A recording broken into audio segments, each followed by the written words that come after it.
Hello everyone, I am Princess Santiago Carolino, the first reporter. So the topic that we will going to discuss is all about the Region 6 or the Western Visayas. Before we proceed to our discussion, let me read first the historical background of the region. The historical background of the region is it was created by virtue of Presidential Decree No. 1 as part of the integrated reorganization plan of President Ferdinand Edralin Marcos. Now, let's discuss the Western Visayas. Western Visayas is also known as Region 6, is an administrative region in the Philippines. It consists of 6 provinces and 16 cities, making it the region with the highest number of cities. Iloilo City is the regional center. It is composed of 6 provinces and the highly urbanized cities of Bacolod and Iloilo. Western Visayas is known for its beautiful beaches, such as Boracay, and its vibrant cities. It is also a popular destination for diving and exploring natural attractions. The region has a population of approximately 7.95 million people and covers an area of 20,794.18 square kilometers. The 6 provinces of Western Visayas is Aklan, Antique, Capiz, Guimaras, Iloilo, and Negros Occidental. The first province in Western Visayas is Aklan. The capital of Aklan is Kalibo. Aklan is the home of Piña Fiber and Rambutan Center Asia. In Piña Fiber, Aklan is famous for producing piña fiber, which is derived from the leaves of the pineapple plant. Piña fiber is known for its fine quality and is used in the production of traditional Filipino clothing such as the Barong Tagalog. The process of extracting and weaving piña fiber is meticulous and intricate craft that has been passed down through generations in Aklan. Aklan is also recognized as the Rambutan Center of Asia.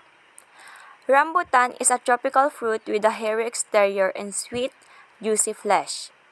Aklan's favorable climate and fertile soil make it an ideal location for cultivating rambutan trees. The province is known for producing high-quality rambutan fruits, which are enjoyed locally and exported to various markets. Aklan is the oldest province in the Philippines organized in 1213. Aklan was originally known as Minoroit Acayan in the Aklanon language, which translates to Municipality of Aklan. This name refers to the early settlement and governance structure of the area before it became a province.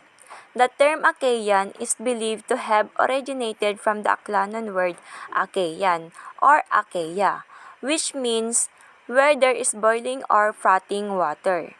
This is likely a reference to the Aklan River which flows through the province. The land area of Aklan is 1,853 square kilometers, supports a population of 441,000 in 17 municipalities. But in the 2020 census, the population of Aklan is 615,475 people. The province is composed of 17 municipalities, and also Aklan has 327 barangay. The 17 municipalities are the Altavas, Balete, Banga, Batan, Buruanga, Ibahay, Kalibo, Lezo, Libacao, Madalag, Makato, Malay, Malinaw, Nabas, New Washington, Numancia, and Tangalan. Libacao is the largest land area barangay and the smallest land area barangay is Lezo. Let's proceed to the economy of Aklan. The economy of Aklan is agriculture. Agriculture is the main occupation with rice and corn produced in abundance. So dito sa Aklan, ang pinaka-main na occupation is agriculture, na kung saan ang mga tinatanim nila ay ang palay at saka mais.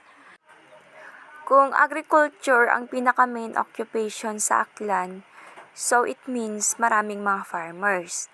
So, farmers play a crucial role in Aklan's agricultural sector. They are engaged in various agricultural activities such as cultivating crops, tending to livestock, and managing farm operations. Fishing is a major industry and there is a National College of Fisheries in New Washington. So in Aklan, given Aklan's coastal location, fishing is an important occupation in the province. Fishermen engage in various fishing methods such as traditional fishing, aquaculture, and commercial fishing. They catch fish, crustaceans, and other seafood, contributing to the local seafood industry. Copra is an export commodity. Copra, which is the dried meat or kernel of the coconut, is an important export commodity in Aklan and in the Philippines as a whole. Copra production involves the process of drying the coconut meat, usually under the sun, to remove moisture and preserve the oil content. Once dried, copra is commonly used for the extraction of coconut oil. Coconut oil is widely used in the various industries including food processing, cosmetics, and pharmaceuticals. It is also used for cooking and as a raw material for the production of biodiesel. Fruits such as banana, melon, and pineapple are produced and the surplus shipped to Manila. In banana, Aklan produces various types of bananas, including the popular Lakatan variety. Bananas are grown both for local consumption and for commercial purposes. Aklan also cultivates other fruits such as rambutan, lanzones, and citrus fruits. These fruits contribute to the local market, are enjoyed both locally and neighboring provinces. Abaca is also abundant. It is used to make slippers, mats, and bags. Other cottage industries are weaving, rattan furniture, woodcraft, and hat making. So, abaca is ito yung ginagamit nila or ginagawa nilang mga tsinelas at saka mga bags. Aklan is a major producer of abaca, also known as Manila hemp. Abaca is a fiber crop used for making ropes, textile, and handicrafts. The province has favorable conditions for abaca cultivation, and it is an important source of income for many farmers. Kalibo is known to produce pineapple fiber, which is woven into the cloth called pinya, a fabric used for the barong Tagalog or long-sleeve shirt with collar worn on tuck, gowns, table, cloths, and curtains. Sabi ko nga kanina, Aklan is famous for producing pinya fiber, which is ang pinya fiber na ito yung ginagamit or ginagawang mga damit at kung ano-ano pa. Narito ang mga festivals sa Aklan. Ati-atihan festivals, na kung saan ang Ati-atihan Festival in Kalibo is one of the most famous and oldest festivals in the Philippines, held on the third Sunday of January. It attracts thousands of visitors from all over the world. The festival's name is derived from the term Ati-ati, which means to make like atis, referring to the indigenous Ati people who were the province's original inhabitants. Bariu Festival in Nabas pays tribute to the versatile Bariu palm, which is abundant in the region, held from May 12 to 15. This festival celebrates the local craftsmanship and the significance of the Bariu palm in the community's daily lives. The Bariu palm is used to create various handicrafts including hats, bags, mats, and baskets.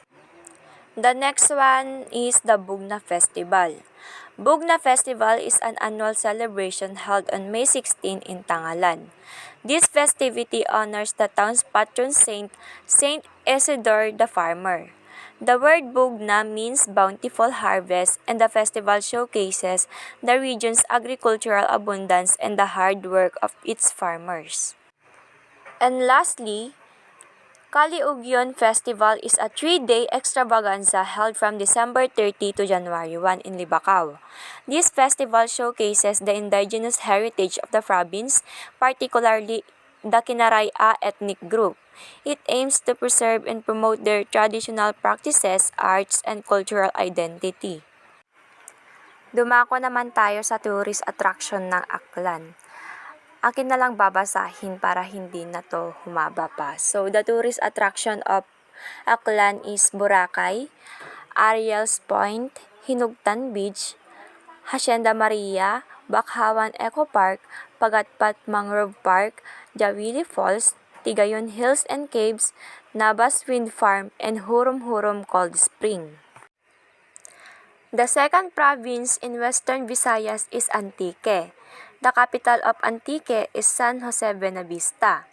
Antique is the gemstone country.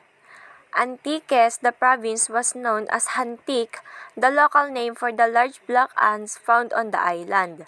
The Spanish chroniclers, influenced by the French, recorded the region's name as Hantique, which was then read as Antique, silent H. The locals then pronounced the name into its present name, Antique. So, ang Antique ay isang lalawigan na matatagpuan sa isla ng Panay sa Pilipinas. Ang pangalan ng lalawigan ay nagmula sa salitang kinarayan na hantik na nangangahulugang malayong lugar. Ito ay tumutukoy sa malayong distansya ng Antique mula sa pangunahing lungsod at mga sentro ng kapangyarihan noong unang panahon. Antique is situated in western section of Panay Island and borders Aklan, Capiz, and Iloilo to the east while facing the Sulu Sea to the west. The province has a land area of 2,798.57 square kilometers and its population as determined by the 2020 census was 612,974. Antique has 18 municipalities and 590 barangay. The 18 municipalities are Anini, Barbaza, Beleson, Bugasong, Kaluya, Kulasi, Hamtik, Lawaan, Libertad, Pandan, Patnongon, San Jose de Buenavista, San Remigio, Sebaste, Sibalom, Tibiao, Tobias, Fournier, Valderrama. So, dumako naman tayo dito sa economy of Antique. The economy of Antique is farming and fishing are the main economic activities in the province. Like in other provinces, the most important agricultural products are rice, corn, and fish. Farming and fishing are important economic activities in Antique. The province's fertile lands and abundant water resources make it suitable for agricultural and aquacultural activities. The agricultural and fishing sectors in Antique contribute to the province's economy and provide livelihood opportunities for the local population. These industries also play a role in the food security and sustainability of the province. Fruits and vegetables are also produced but not in commercial quantities. Antique is known for its diverse agricultural produce including a variety of fruits and vegetables. The province's fertile soil and favorable climate support the cultivation of different crops. So, there are several fruits in Antique. Mangoes, banana, pineapple, papaya, and citrus fruits. Sa vegetable naman is eggplant, leafy greens, tomatoes, squash, and okra. Cottage industries include food processing and the production of furniture and handicrafts. So, Antique is known for its vibrant cottage industries, which are small-scale businesses usually operated from home or small workshops. These industries contribute to the local economy and provide employment opportunities for the community. So, the example of cottage industries is the pottery, weaving, bamboo craft, coconut processing, handicrafts, food processing, mat weaving, and abaca fiber products. And nandito naman yung festivals ng Antique. Dahil maraming festival ang Antique, babasahin ko na lang ito isa-isa. So, the festivals of Antique is the Binarayan Festival, Tiringbanay Festival, Banigan Festival, Tugbong Festival, Tatusan Festival, Patuyaw Festival, Madyaas Festival, Maninihon Festival, Batapat Festival, Pahinis Festival, and Bugas sa Lusong Festival. Ang next naman ay ang tourist attraction ng Antique. Antique is a province in the Philippines that offers a variety of tourist attractions ranging from natural wonders to cultural and historical sites. So, ito yung mga tourist attraction ng Antique. Kawabats in Tibiao, Bugang River, Malumpati Cold Spring, Antique Rice Terraces, Malalison Island, Patnongan Ruins, and San Juan Nepomuceno Church of Anini. The third province of Western Visayas is Capiz. The capital of Capiz is Roxas City. Capiz City is known as the seafood capital of the Philippines. The province is renowned for its abundant and diverse seafood offerings, making it a haven for seafood lovers and culinary enthusiasts. Capiz coastal location along the Visayan Sea provides access to a wide range of fresh seafoods. So, some of the popular seafood delicacies and specialties is oysters, angel's wings, blue crabs, scallops, shrimps, and fish. Capiz is also known as the birthplace of the first President of the Republic of the Philippines, Manuel Roxas. Capiz is the center of myth of the aswang. Capiz is often associated with the myth of the aswang. The aswang is a mythical creature in Philippine folklore known for its ability to shape-shift into different forms, such as a human, a dog, or a bird. It is believed to have a preference for human flesh and blood. Capiz has gained a reputation as the supposed center of aswang folklore in the Philippines. The province's association with the myth of the aswang has led to various stories and urban legends surrounding the creatures. These tales have contributed to the mystique and fascination surrounding Capiz. Capiz is well known for its Placuna placenta oyster shells, commonly referred to as Capiz shells. These shells are derived from the window pane oyster species Placuna placenta and are highly valued for their translucent and iridescent qualities. Capiz shells are widely used in various industries, particularly in the production of decorative items and handicrafts. The shells are meticulously crafted into various products, such as lampshades, chandeliers, wind chimes, wall decor, and even jewelry. The delicate and intricate patterns created by the shells make them highly sought after for their aesthetic appeal. Capiz is a province in the Philippines situated in the Western Visayas region, occupying the western section of the Visayas. It has a land area of 2,594.64 square kilometers. Its population as determined by the 20 census was 804,952.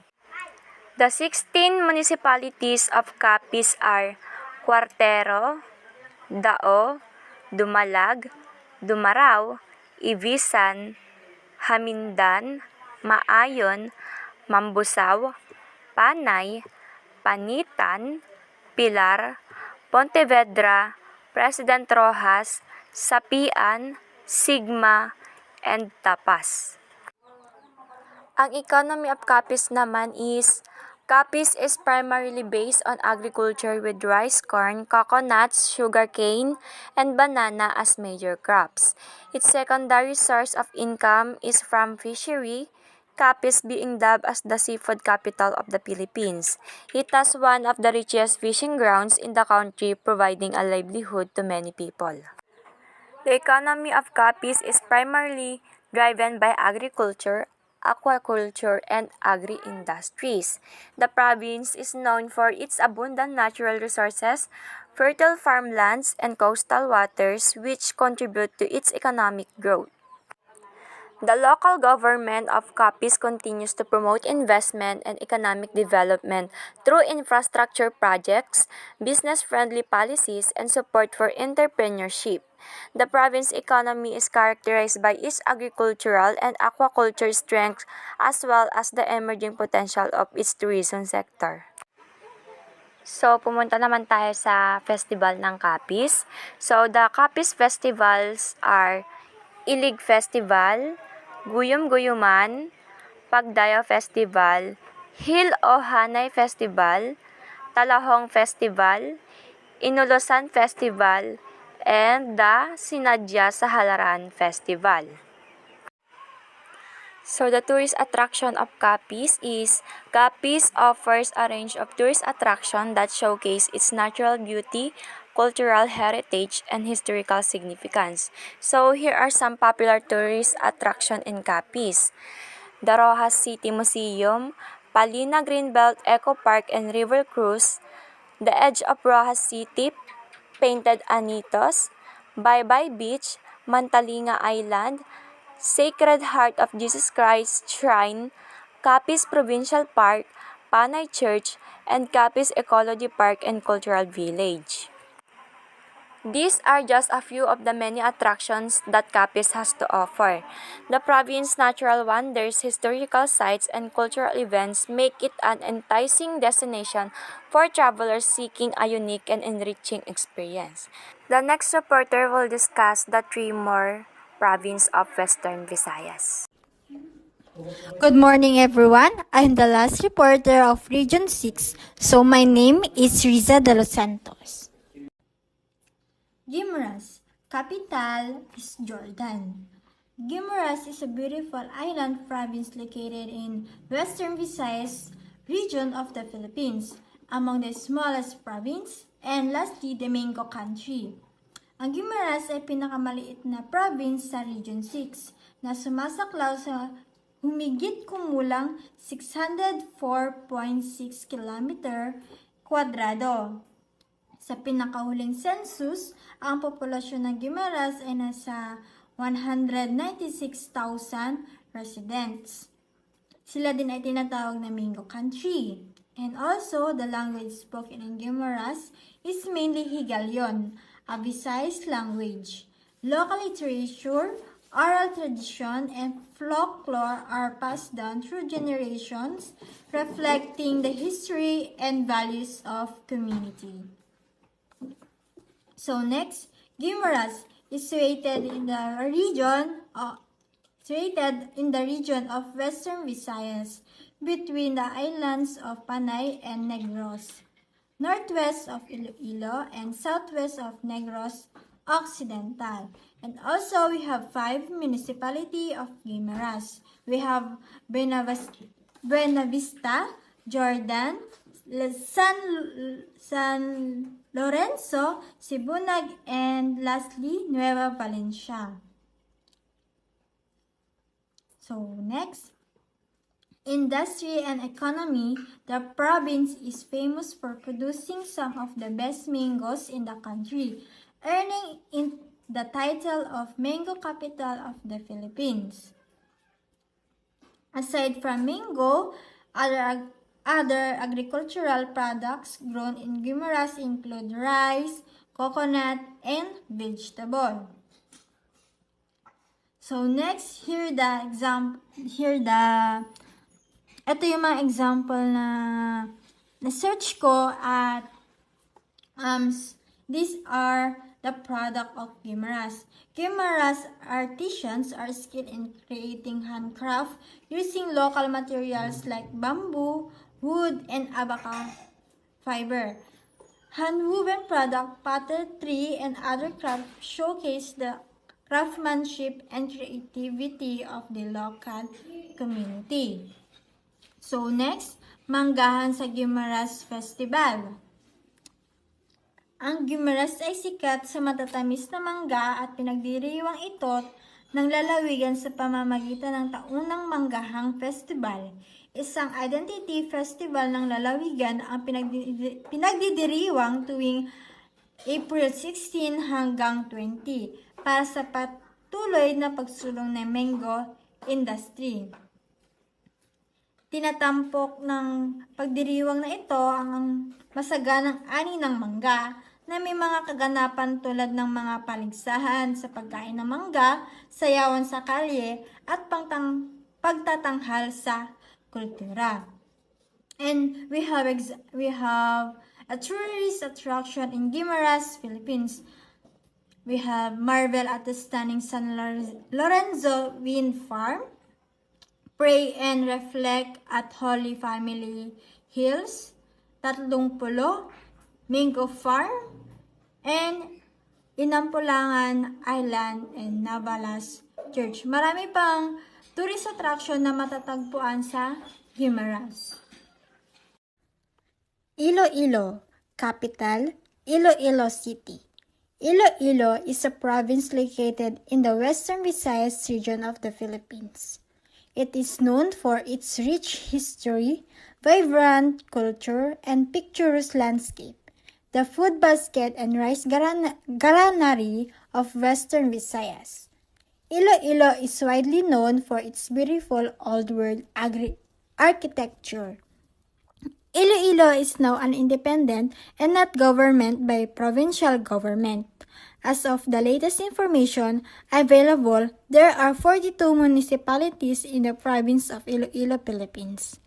Each municipality has its own characteristic, cultural heritage, and attraction that contribute to the diversity and richness of the province. The primary language spoken in Iloilo is Higalyon, a Visayas language known for its melodic tone. Geography and location. Southern shore of Panay Island and facing Iloilo Strait and Guimaras Island. Next, 42 Municipality of Iloilo. Hindi ko na ipapost dito and kayo na lang tumingin kung ano-ano ang mga nakalagay dyan na municipality. Next, product. It also known for its delicacy such as the famous mangoes, barquillos, and pia. Next, Dinayag Festival. Isa sa pinakatanyag na pinagdiriwang sa Iloilo.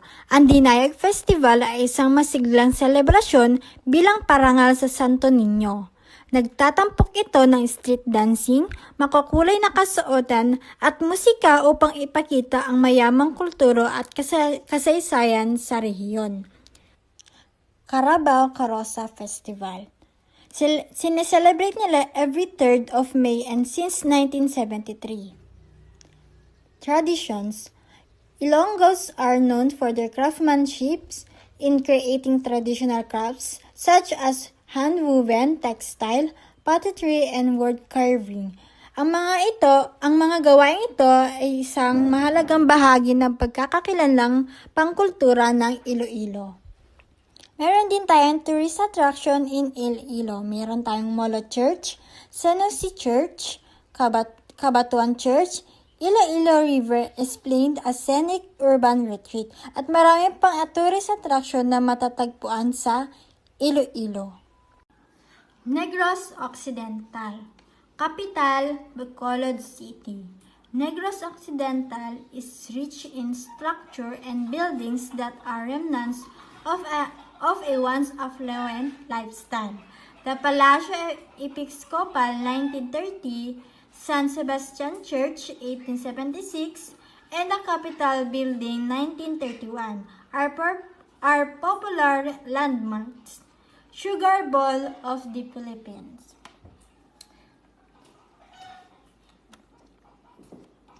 So, Negros, pangunahing producer ng asukal ay sa Negros Occidental na gumagawa ng higit sa kalahati ng output ng asukal sa bansa. So, next we have 19 municipalities of Negros Occidental. Kung gusto niyo makita kung ano ang Municipality of Negros Occidental, maaari nyo na lang itong i-post itong video para mabasa ninyo isa-isa. Industry and economy. Fishing industry, agricultural sugarcane and corn. One of the country's largest copper mines is located in Sipalaya City. And also, the business process outsourcing or BPO hub of the Western Visayas region of the Philippines. The provincial government may have policy aimed at supporting and promoting sustainable agriculture, providing assistance to farmers, and increasing the productivity of the agricultural sector. Meron ding Festival of Negros Occidental. Meron tayong panaad sa Negros Festival, Mascara Festival. Next, meron tayong tourist attraction of Negros Occidental. Isa na dito ang Sugar Beach Negros Occidental and the ruins Negros Occidental. Marami pa tayong matatagpuan sa Negros Occidental na mga tourist attraction. And that's all for today. Thank you.